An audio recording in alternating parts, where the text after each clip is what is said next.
মাথার ত্বকে আটকে থাকা, ঘাড়ে ঝরে পড়া, চুল নোংরা হওয়া, খুশকি নিয়ে বিরক্তি ঝক্কির শেষ নেই। কিন্তু খুশকি হলে পাত্তা না দেওয়ার অভ্যাস রয়েছে অনেকের।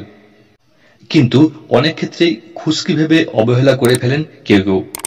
কিন্তু একই রকমের লক্ষণ দেখা দেয় মাথার ত্বকের সোরিয়াসিস রোগের ক্ষেত্রেও।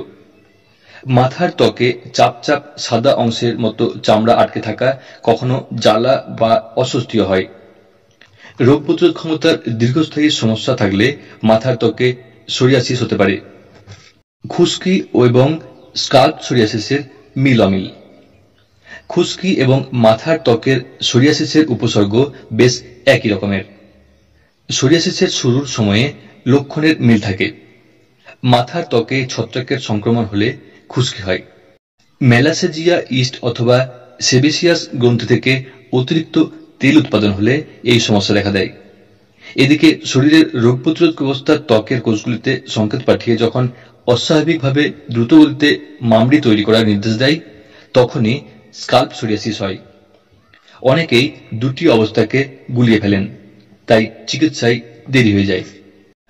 লক্ষণ দেখে কিভাবে আলাদা করবেন?